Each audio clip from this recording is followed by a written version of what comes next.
رجب میں بعض حضرات نے لکھا ہے کہ آپ صلی اللہ علیہ وسلم کو معراج اسی مہینے میں ہوئی، لیکن یہ بات یاد رکھیں کہ اس رات کا حتمی تعین کوئی نہیں کر سکتا،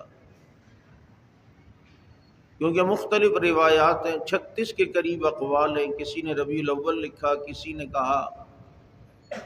رمضان میں ہوئی، کسی نے رجب میں کہا،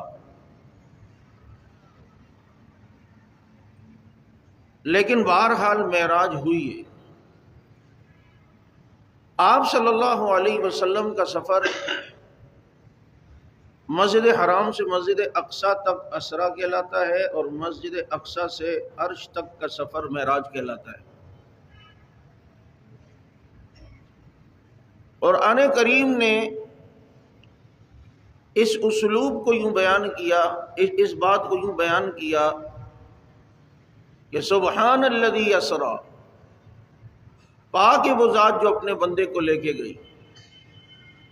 فصاحت دیکھو قرآن کی، اور قرآن اللہ کی کتاب ہے، اللہ کا کلام ہے، اور اللہ رب العزت نے اسرا کو بیان کرتے ہوئے رات کا لفظ لائے کہ پاک ہے وہ ذات جو اپنے بندے کو رات میں لے کے گئی۔ اور جہاں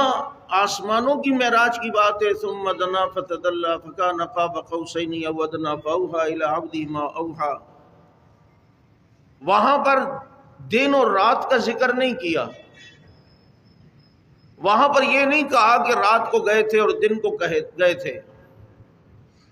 آج سے 1400 سال پہلے جہاں پر کوئی ایسے جدید آلات نہیں تھے کہ انسان خلا میں گیا ہو، اسپیس میں گیا ہو، زمین کی کشش ثقل سے اوپر گیا ہو، نہ راکٹ تھے نہ جہاز تھے، آج جب دنیا چاند تک پہنچ رہی ہے اور ستاروں پہ کمن ڈال رہی ہے، تو آج انہیں پتہ چل رہا ہے یہ رات اور دن کا نظام یہ صرف دنیا میں ہے، اوپر ایسا کوئی نظام نہیں ہے، بس دن ہی دن ہے۔ تو چونکہ وہاں کی بات آئی جو انسان کے آسمانوں کی باتیں تھی اور انسان کی یہ اسپیس کی باتیں تھی، وہاں نہ دن کا ذکر نہ رات کا ذکر، لیکن چونکہ یہ سفر مسجد حرام سے مسجد اقصیٰ تک کا ہو رہا ہے، اور یہ سفر چونکہ زمین پہ ہو رہا ہے، تو یہ دن اور رات کا ہونا، دن اور رات کا بدلنا، اس کا تعلق